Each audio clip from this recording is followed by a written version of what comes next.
Well, good evening, Eastern Australia, and to other viewers who are joining us for this third webinar in our series of four titled Polio Survivors and Their Health Conditions.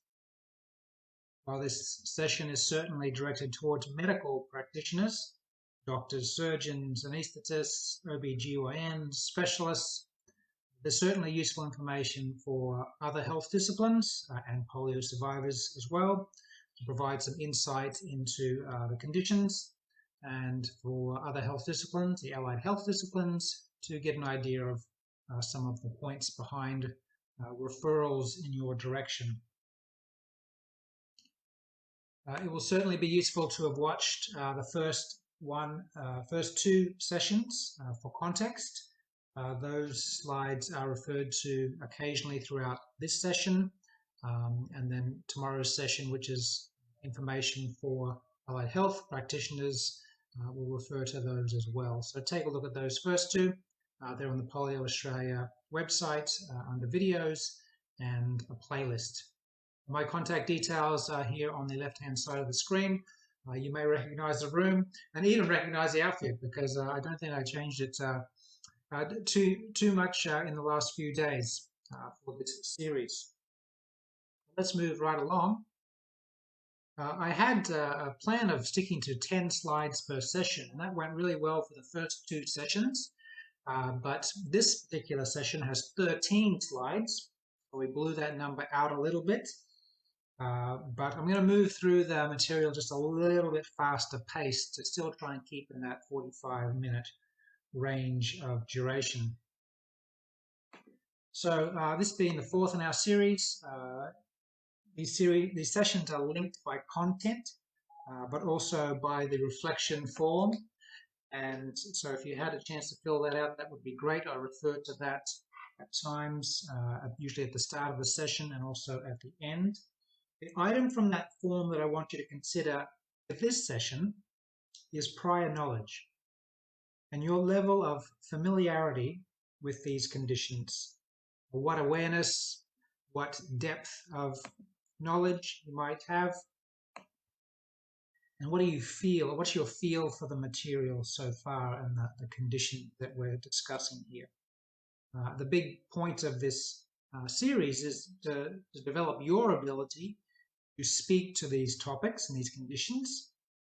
Later in this particular webinar, we're going to look at the patient side perspective and their confidence in their health practitioners being able to speak to the condition. This session, we're more focused on medical profile, what we need to know on certain topics related to medicine, and then the risks that are associated with this particular population. And we'll look at a few starter points for managing survivors in your place of work. The webinar reflection form is there, the QR code, and the web address as well. So let's bounce back to this word cloud that we had looked at in the last session. Before I actually go too much further here, I did mention there were diagnosis codes, and in Australia ICD-10 is still used. The sequelae of polio, which is appropriate for any treatment regarding the late effects of polio, is B as in Barney 91, so B91. And for post-polio syndrome, the diagnosis specifically, that would be G14. Now, there are other suffixes, and those from other regions and countries, you'd have to refer to your local nomenclature or those codes being used for coding and billing. So back to our chart here.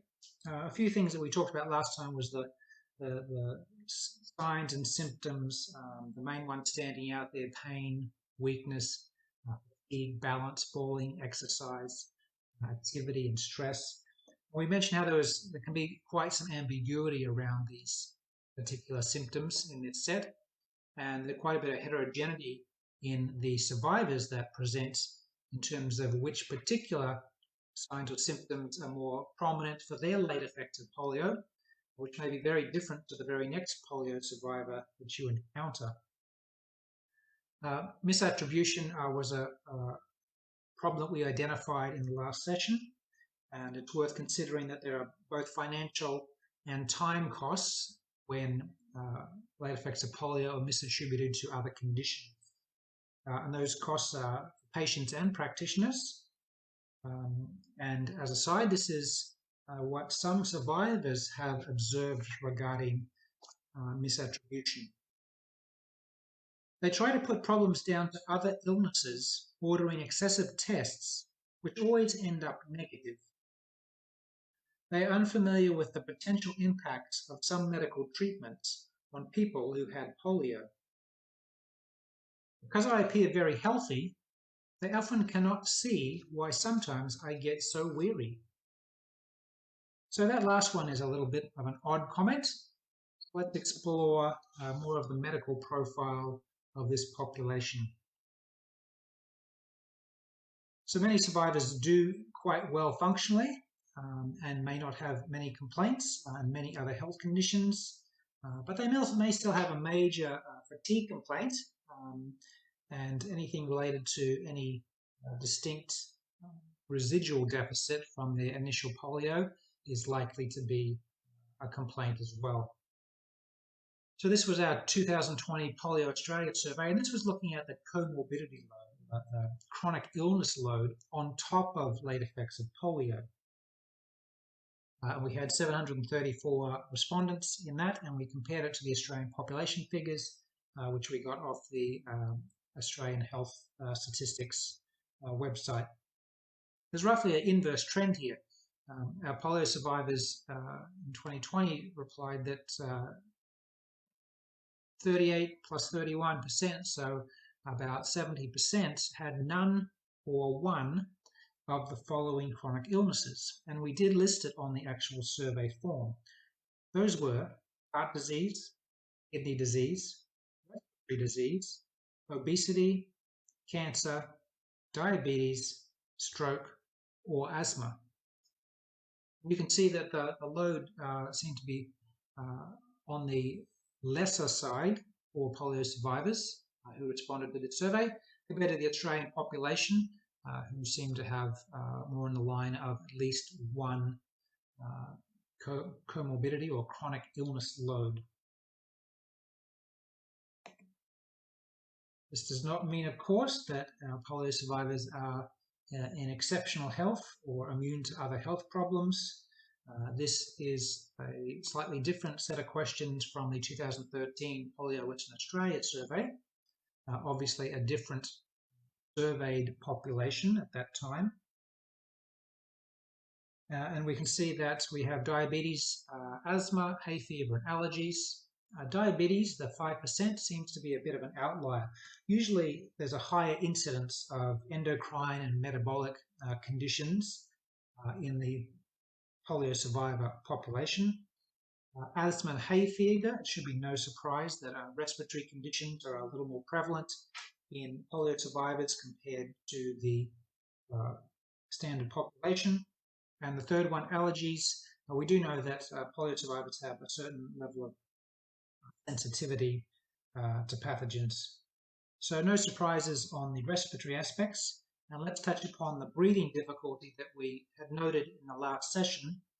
We tended to focus on the bulbar aspects in that session, but in terms of respiratory conditions, we need to appreciate that there's a decreased respiratory drive, rib and chest wall anatomy asymmetry, and there's weakness of the respiratory muscles. So pulmonary tests are certainly recommended to establish baselines for these patients. One interesting note coming out of one of the respiratory studies was that polio survivors can have great difficulty singing. And we're not talking about staying in tune or knowing the words here. They're talking about coordinating breathing, very controlled breathing, and the fine motor of voice. And so it may be a little diagnostic test you could run or ask your patients with regard to respiratory challenges and difficulties they may have with breathing.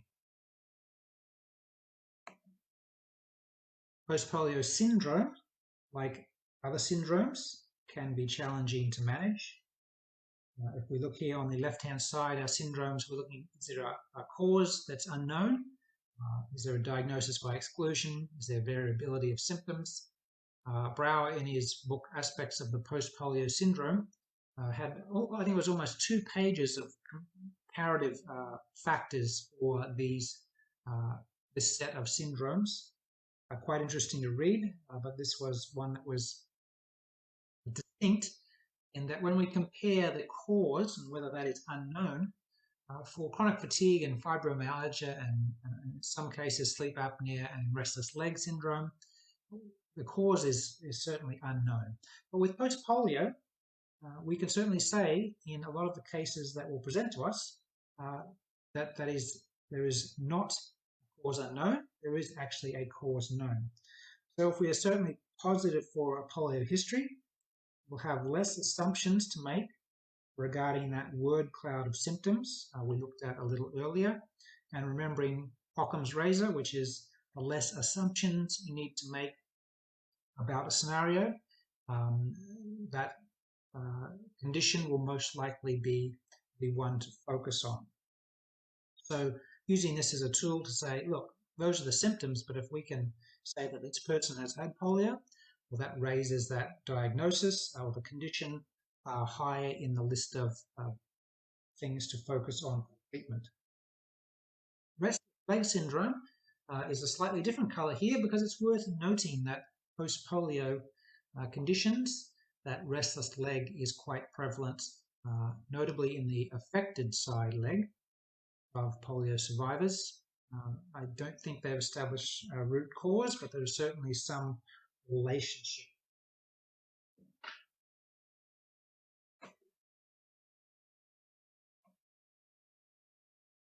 So in our survey, we also asked a few questions about expectations of polio survivors. One of those was related to professional knowledge. We had a look at quite a bit of the medical profile information, so now we're kind of branching into that interventional risk area. So the survey focused on 4 risk areas known with managing polio survivors, and you can see those in the subtitle, which is activity and exercise, falling, medications, and anaesthesia and surgery. Now, to provide a little bit of context for reading this, and the reason why we have 666 instead of 734 is because this question asks for respondents to select 2 of the 4 for each of general practitioners, nursing, and therapists to know. So there were about 70 respondents who either picked 1, 3, or 4 of the choices instead of 2. So we just drew out those that chose the requested number. And you can see that therapists, so 50% of the responses were for activity and exercise. Now, given that there are 2 responses, this translates to about 96% of respondents, one of their choices was activity and exercise. So if you look at the numbers over here on the left-hand side, if you double those numbers, that's how many people, what percentage of respondents chose that particular item. And you can see at a quick glance that activity and exercise seem to outrank clearly in therapists, for therapists, but both in general practitioners and nursing also to know.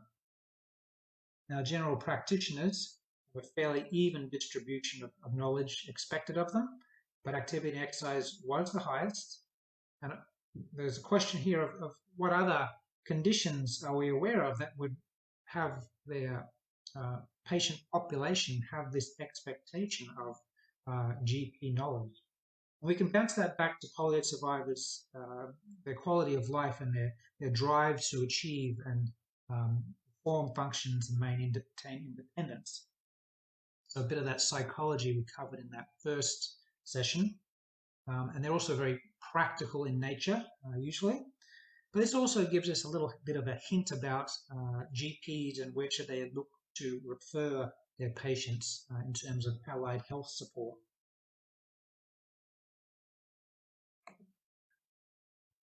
So given that the motor unit impairments and the alpha motor neuron reduction numbers with acute polio is directly related to activity and exercise tolerance. Worth having a closer look at giant motor units and the consequences of them being reduced chronically. So the big picture with activity and exercise, we want to maintain function. We want to prevent further loss. Now this example on the right-hand side shows a normal response to EMG for someone who's not been affected by polio. At rest, we have a few little motor units firing off, so the neurological system is online, but there's no muscle contraction or other muscle activity. If we're picking up something like a pencil or a pen or something very light, there's going to be a mild contraction, just the bare minimum, knowing that the body is very efficient, very choosy in not overexpending energy. We don't need to turn on every motor unit, so we won't. If we increase the load, we'll certainly have a lot more motor units coming online and contributing to the contraction. And if we require a maximum effort contraction, which is the full column on the far right, we're going to get all those available motor units on. It's going to be very busy, very noisy, like popcorn and the highest peak of the corn popping sound-wise. And that's in a normal case. The star there indicates where a polio survivor would tend to sit. Now the difference here that you would see on EMG is that we'd see giant motor units, that greater than 5 millivolt amplitude. They'd really stand out, peaking probably up above the star. And you'd be able to recognize distinct motor units close to where the insertion needle is by the character of each of the motor units that appear on the screen. But because they can't create, there's not enough motor units to create that full contraction, you won't get that same intensity of popcorn sounds, that fullness of coverage on the screen. Because they have less motor units available, we're going to have less cycling capacity in the muscle. We have a normal person has that full capacity. If we back down in intensity, we can certainly sustain a contraction longer for a function, and that's because we can cycle through motor units. Some will drop off and some will come back online, but the average motor units in operation at any instant is sufficient to carry the contraction or load being required. So if we can't motor unit cycle, what do we get? Well, we certainly get fatigue effect and an overload effect on those motor units that are in existence. And this is one of those key aspects of late effects of polio and post-polio syndrome, that if we are always operating in partial, and those partial ones don't have motor unit cycling available under strenuous strain loads, then there's going to be a lot of stress on them and it's going to cause this regeneration effect. Another way to think about this scenario is the baby holding scenario. With my child when he was an infant, I'm right-hand dominant, much stronger, much more coordinated in my right arm. However, having an infant, I was always holding him in the left. So my left arm, I could hold him for 20 minutes, 30 minutes at a time fairly comfortably. But in my right arm, I could only hold him for maybe 2, 3, 5 minutes at a time. I'd have to offload him to the left. So my nervous system had accommodated this left-hand side to be able to really efficiently cycle through these motor units to be able to sustain that contraction of the weight of the child. So in talking about babies, let's take a little different tact here. In session 1 in our World in Data chart that showed the drop-off of the number of paralytic cases between 1980 and 2016, I mentioned that a lot of those people in that period from 1980 to 1990 would be in their 30s to 40s at this point in time. And so our immigrant population, coming from Southeast Asia, which made up quite a large portion of the paralytic cases, anyone who's immigrated and had polio as a child, those women may still be of childbearing age, and they certainly have unique considerations from the OBGYN perspective. So the left side of this chart shows the pregnancy phase, and then on the right side is childbirth. with the orange line dividing them. Worth noting, number one there, that the pelvic obliquity that we had mentioned in previous sessions is certainly an issue when it comes to childbirth, the dimensions and shape of the birth canal, and so often it's recommended that as a third trimester X-ray is performed. There is certainly an increased incidence of C-section in the population, which relates to that birth canal, dimensions and shape, but also to a level of strain, stress and fatigue, and the use of anaesthesia we're going to talk about shortly. It may be useful or indicated to get a pulmonary consult for any of those pregnant polio survivors who had bulbar symptoms or had respiratory issues in their acute phase of polio. And then we also need to consider the risk of falls when mobile.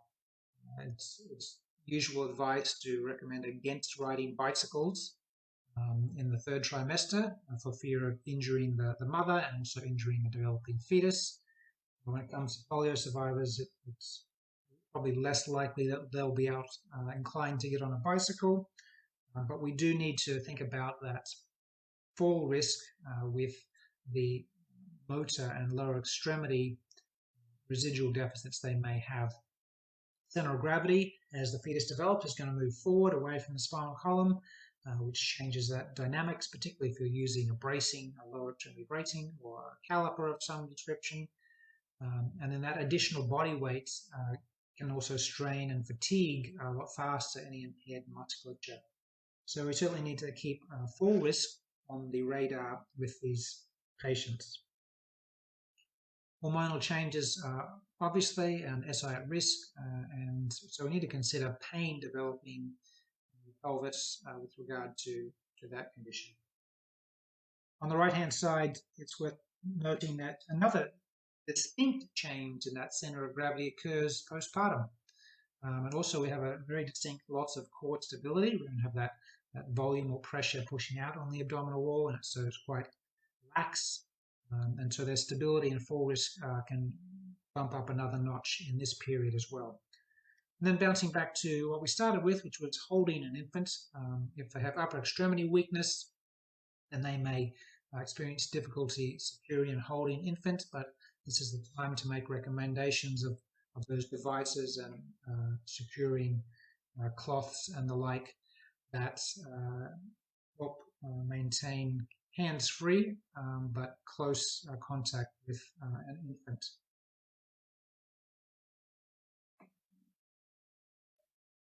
So surgery and anesthesia was one of the risks that we identified, along with medication, falls, and activity and exercise. So remember that quote from session 1, which was, "It has to be life-threatening for me to have an operation," one of our survivors. And so there are reasons behind that, because there's certainly some anxiety amongst polio survivors for two reasons. One is that many of them had multiple surgeries as children to make corrections to growth in limbs, try and even out limb lengths, and also to stabilize joints that were surrounded by weak musculature. So a higher risk for those under anesthesia for developing respiratory stress would be those who ever used an iron lung or had swallowing issues. We also need to appreciate lesser blood volume because we have atrophy, lesser muscle volume, respiratory history we talked about, and also impaired and sensitive respiration regulation coming from the bulbar region. It's advised that we start with about 50% the normal dosage of anesthesia and then carefully titrate that up until the desired effect is monitored, seen on a nerve stimulator. Keep an eye out for increased reports of nausea after surgery.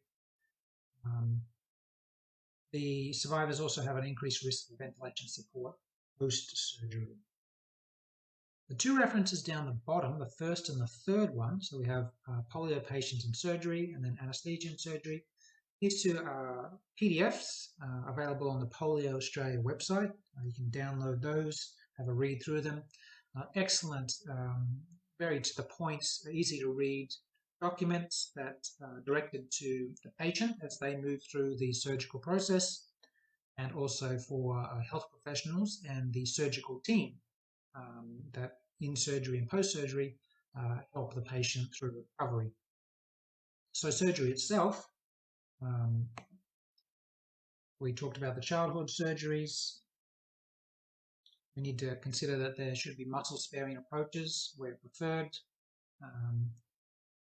There's a certain risk with autonomic nervous system dysfunction.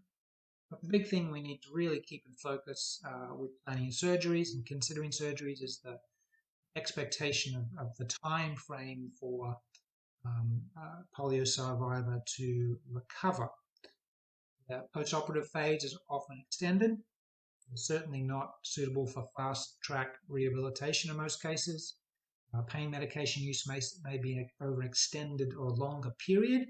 So decisions need to be made about how you're going to play out that pain medication options over that longer time.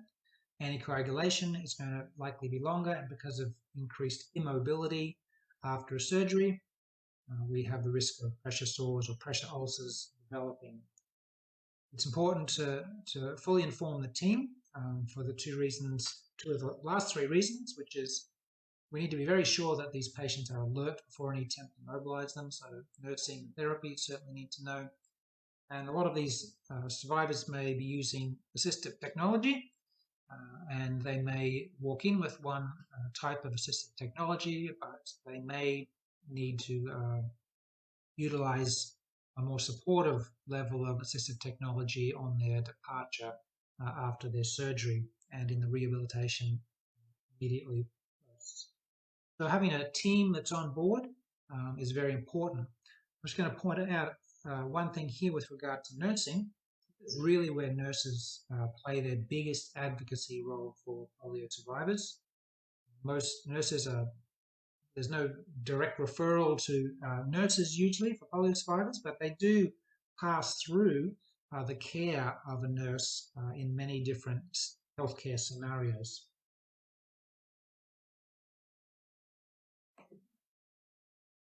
Medications is one of the other risk areas. A Cochrane review in 2015 said there was no definitive conclusions on use of medications. We do have to keep in context that nothing can cure that initial virus damage. So while we may have use of medications and quite successful for other conditions that a polio survivor may have, there's not any one or set of medications that help with fatigue necessarily, or chronic severe pain necessarily, or influence weakness. With prescriptions, we certainly need to be careful with metabolic factors and the fall risk and injury factors. Anything that may impair ability to operate a motor vehicle is a clear caution, knowing that muscles contractions are affected. It's also wise to advise patients about alcohol use, which falls into that category as well. On the right-hand side, we have our red list. And if you had noted in the previous slide, local anesthetics was mentioned as preferred, if possible. And yet here we have it's avoid or use with caution, local anesthetics. Well, the context is really if we have the option of a surgery and surgery going under general anesthesia is a higher risk than with the use of local anesthetics. Ideally, we want to make astute, very careful decisions about the use of anesthetics in being a polio survivor. We shut down a muscle or a muscle group that can have quite distinct ramifications on their ability to be mobile. Now, one medication in the literature which came up that the general population effect that polio survivors respond similarly is with oral biphosphonates, which increase the bone mineral density at the hip. They may reduce fracture risk, but knowing that there is a high incidence of osteoporosis, which we covered, I believe, in the second session of our webinars. it's useful to know that there are certainly other medications that can be useful in preventing some of these other risks. So we're bouncing now to that point where I had described earlier in the very start of the session. We looked at some condition-specific information going to that question of familiarity from the reflection form. So our Polio Australia survey this year asked survivors this question. They said, what is your confidence with a new GP or a new general practitioner on aspects of late effects of polio and post-polio syndrome care in terms of recognising and understanding and advising and making decisions on those conditions? And you can see from this chart on the far right, we have low advice and decision confidence paired with low recognise and understand confidence. So double low confidence, which made up about 39% of the respondents, about 29%, which was that middle greenish vertical bar, which says 211. About 29 respondents had average confidence. A new GP could recognise and understand or give advice and make decisions on these two conditions. So as you can see, we have a little bit of a problem. The confidence is not high with a new GP. But what is a new GP? Well, we didn't define that in the question. So this question could have been interpreted as a new graduate coming through into work in the field as a GP, or a GP that was not their usual GP, but a different new GP to their case who was stepping in to cover for their usual GP. So covering both cases, the confidence was low. The good news, or the bad news, depending on how you look at it, is that the same question was asked with regard to a new allied health practitioner, and the results were almost identical. Really, that's bad news because this webinar series is trying to address this very issue. Can we get you to speak in basic terms about these two conditions? Can we get you to speak with confidence and a position of knowledge so that the confidence of the patient, the polio survivors, increases? We want to swing this particular graph to the left by education. We certainly do that with our late effects of polio clinical practice workshops that we deliver around the country, and through means such as this webinar and the information available on the Polio Australia website. One more thing here, I just realised I've missed. Polio survivors are usually very well read on their condition, but they certainly appreciate medical practitioners who are aware, educated, invested and proactive regarding their condition. So they still see you as experts and want expert opinion and insight. And we need to remember that once they step out of the office, whatever you have said or advised, it's in their hands to act upon. And so providing any insight and advice from a position of knowledge is certainly appreciated by our survivor population. So managing these conditions, late effects of polio and post-polio syndrome, can be complex and challenging. These general principles need to be matched with modest goals for the patient, and it's recommended to empower that patient with strategies, tools and education, like I just mentioned, and to guide their self-management of their conditions. Polio survivors benefit from multidisciplinary care at the local level in terms of allied health support that they can use to help with their signs and symptoms, but also in the presence of specialised clinics.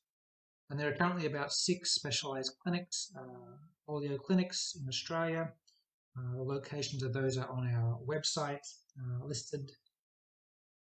They'd certainly be indicated if a patient, a GP, were concerned that the level of change in their health was suspect for post-polio syndrome, and the question of diagnosis with that condition was being asked. Certainly recommend direct them towards a clinic.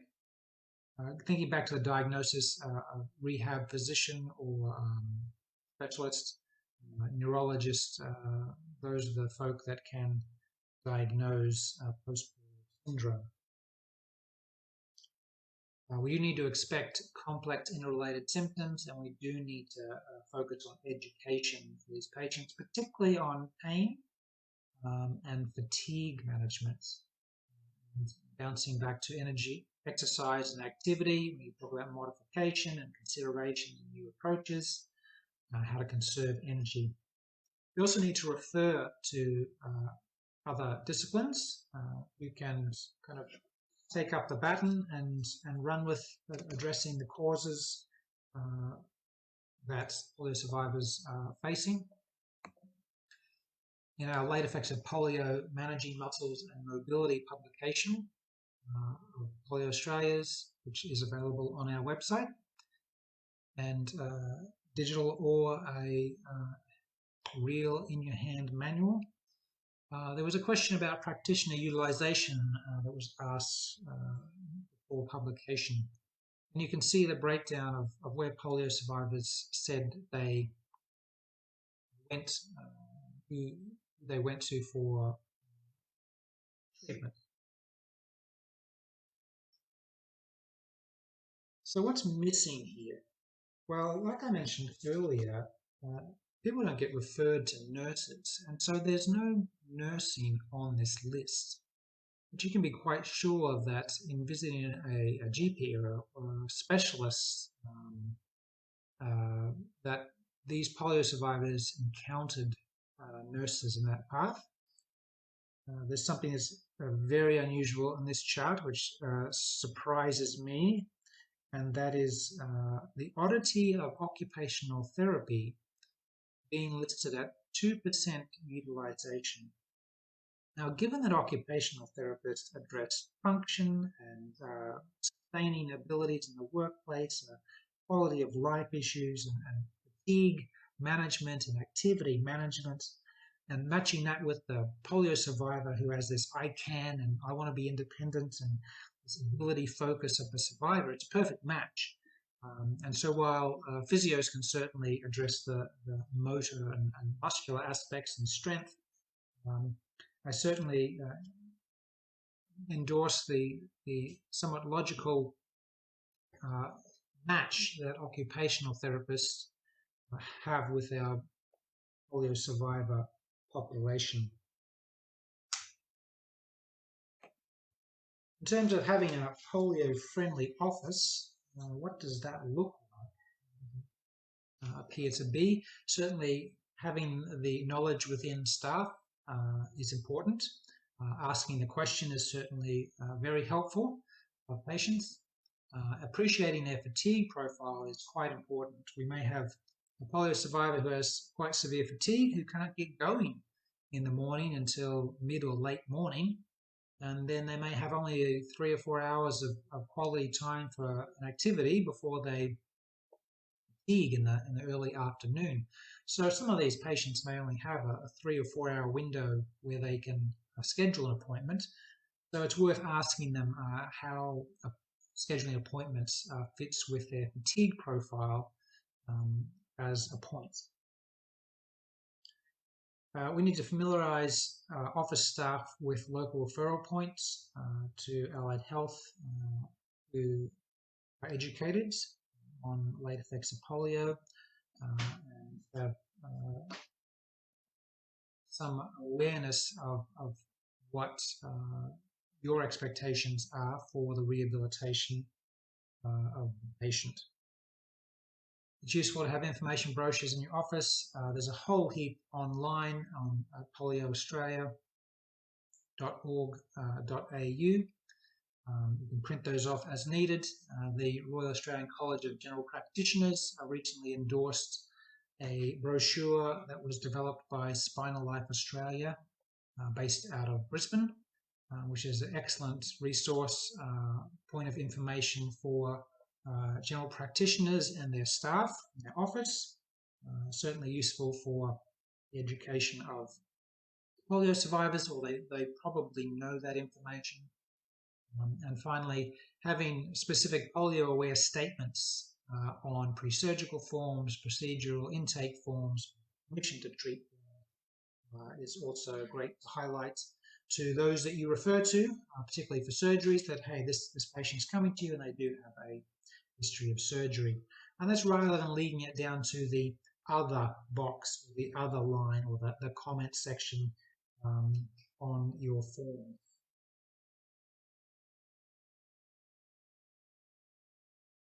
Another thing to point out is that on the Polio Australia website, we have a register of health practitioners in the communities around Australia who have volunteered their information for our register, so that if you're looking for somebody in the local area or region that has attended one of our clinical practice workshops, they often, for that reason, they often are on the register, but others have an interest and have registered independent of having attended one of our workshops. But you can search that little database by region, state, and city as well, see who is nearby. You can always give Polio Australia a call. I certainly get questions, emails, and phone calls from survivors who ask the exact same question. I'm in an area and I don't know who to go to. Who can I go to? So bringing attention to your patients that there is such a register so that they can follow those leads as well is also very useful. So our next webinar is tomorrow at 8 p.m. The topic is information for allied health practitioners. I certainly encourage you to join us on that particular session. Doesn't look like we have any questions in our Facebook feed right now. I'd also direct you to the Learning Reflection form. I'll be asking about screenshots being taken during our fourth and final session. The great thing about webinars is that you get this information delivered. There's opportunity to ask questions, contact details from people who are presenting the material, but also that you can take a screenshot of information that's presented, and it's going to be there on your device. So thanks for participating in this session, and look forward to seeing you tomorrow evening.